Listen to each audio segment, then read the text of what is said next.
серада, 17 студзеня. У эфіры Белсату кароткае выданне навінаў. У студыі для вас працуе Александр Баразенко. Вітаю.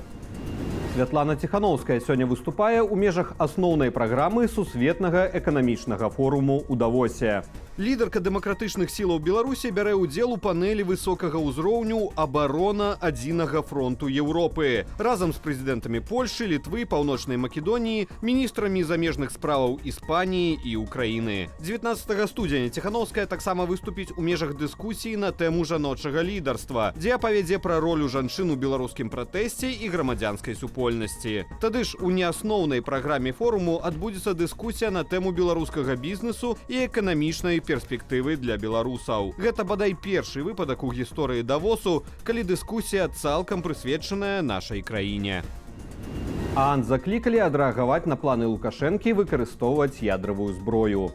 Прадстаўнік аб'яднанага пераходнага кабінету Беларусі ў міжнародных справах Валер Кавалеўскі звярнуўся ў офіс ААН у справе разбраення з заклікам адрэагаваць на новы праект канцэпцыі нацыянальнай бяспекі і ваеннай дактрыны, які учора прэзентавалі на нарадзе Савету бяспекі. У дакуменце ў прыватнасці згадваецца магчымасць выкарыстання рэжымам расійскай ядравай зброі, размешчанай у нашай краіне. Новая военная дактрына рэжыму Лукашэнкі прадугледжвае кантроль над тактычнай ядравай зброяй, якую Расія вырашыла размясціць у Беларусі. Гэта яшчэ адна спроба нелегітымнага кіраўніка парушыць сусветны рэжым нераспаўсюду у бягучым далікатным кантэксце бяспекі. Гэты абуральны крок заслугоўвае адкрытага і выразнага адказу ад офісу ААН у пытаннях разбраення. Міністэрства абароны пачало правяраць танкавы батальён адной з механізаваных брыгадаў заходняга аператыўнага камандавання. У ведамстве заявілі, што на распараджэнне камандуючага генеральным штабам ацэняць гатовасць асабістага складу, а таксама стан тэхнікі для магчымага наступнага выкарыстання. Танкавы батальён звычайна налічвае 30-60 адзінак тэхнікі. У Мсціслаўскім раёне мужчына і дзіця загінулі ў пажары. 10-гадовую дзяўчынку шпіталізавалі ў крайне цяжкім стане. 34-гадовы мужчына застаўся ў дома адзін з двумя дзецьмі. Іхная маці ўвечары пайшла на працу. Калі пачаўся пажар, усе трое спалі.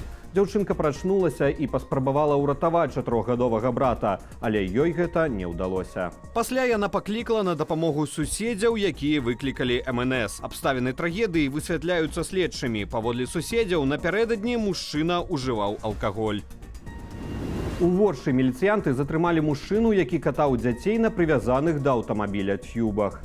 У міліцыю звярнулася мясцовая жыхарка, якая павяла пра пашкоджанне невядомымі плота на ейным участку. У выніку супрацоўнікі ДАІ вылічылі адказнага. 30-гадовы мясцовы жыхар вёз на прывязаных да аўтацюбах свайго цесця, а таксама дваіх дзяцей, 3 і 6 гадоў. На павароце тюбы занесла, яны сутыкнуліся з плотам. Супраць кіроўцы пачалі некалькі адміністратыўных справаў.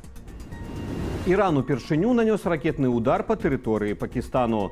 Як паведамляюць іранскія дзяржаўныя медыі, Тэгеран атакаваў 2 базы суніцкай групоўкі Джайш-аль-Адль у памежнай з Іранам пакістанскай правінцыі Балуджыстан.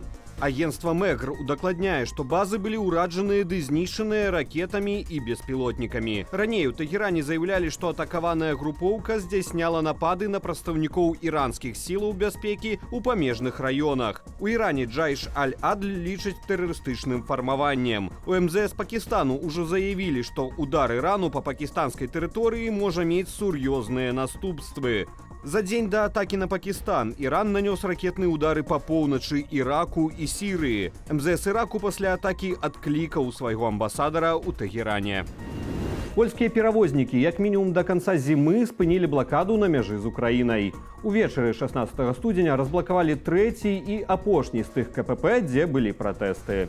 Нагадаю, блакада трывала з лістапада мінулага года. Польскія перавознікі пратэставалі супраць ільготаў еўразвязу для Украіны, які ўвялі пасля паўнамаштабнага ўварвання Расіі ва Украіну. Палякі лічаць такую канкурэнцыю несумленнаю. Да акцыі далучыліся і польскія фермеры, якія лічаць, што плынь таннай прадукцыі з Украіны сур'ёзна шкодзіць іхнаму бізнесу. У выніку перамоваў урад Польшы пагадзіўся на некаторыя патрабаванні пратэстоўцаў. Пры гэтым, паводле самых дэманстрантаў, яны дадуць новаму ўраду папрацаваць, аднак могуць аднавіць пратэст, калі сітуацыя не зменіцца.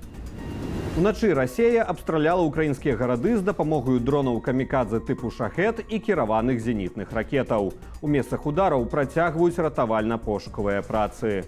Силам паветранай обороны Украины удалось сбить 19 з 20 ударных БПЛА. Основный удар беспилотниками зазнала Одесса. Дроны камикадзе заходили на город на критично низкой вышыні з акватории Чорнага мора. Один з беспилотников поцелил у жылы шматкватэрны дом. Потерпели 3 особы, более за 130 эвакуяваныя. Обломки іншых збитых беспилотников выкликали пожары у Прыморскім районе гораду. Паветраная оборона працавала по шахедах таксама у Запорожской, Миколаевской и Кировоградской в областях. Харкаў расейцы атакавалі 2 зенітнымі ракетамі С-300. У выніку абстрэлу паводле папярэдніх звестак загінула мінімум 1 асоба, яшчэ 17 пацярпелі, частка ў цяжкім стане. Пашкоджаныя прынамсі 20 жылых будынкаў і медычная установа. Абстрэл вёўся з тэрыторыі Белгародскай вобласці. У той жа час Белгародская вобласць Расіі таксама зазнала атаку беспілотнікамі і ракетамі. У расійскім міністэрстве абароны апавялі, што сілам паветранай абароны ўдалося збіць усе 4 дроны і 7 ракетаў. У ведамстве ўдакладнілі, што снарады былі выпушчаныя з рэактыўнай сістэмы залпавага агню «Вільха». Паводле папярэдняй інфармацыі, ніхто з мясцовых жыхароў не пацярпеў. Кенія прыступіла да найбуйнейшага за ўсю гісторыю праекту перасялення насарогаў у Афрыцы. 21 рэдкага чорнага насарога перавозяць з нацыянальнага парку Найробі праз тое, што імклівы рост іхнай папуляцыі прывёў да перанасялення. Папярэдняя спроба ўладаў Кеніі перасяліць насарогаў у 2018 годзе абярнулася катастрофаю. Тады ўсе 11 жывёлінаў загінулі. Паводле дабрачыннай арганізацыі Save the Rhino, цяпер у свеце засталося менш за 6,5 тысячаў дзікіх насарогаў, і ўсе яны жывуць у Францыі. Іх перасяленне ацэньваюць як поспех Кеніі ў захаванні чорных насарогаў, якія ўсяго 3 дзесяцігоддзі таму былі на мяжы знікнення праз маштабнае браканьерства. У бельгійскім Антверпені ў склепе аднаго з будынкаў паліцыя знайшла скрадзеныя 14 гадоў таму карціны Марка Шагала і Пабло Пікаса.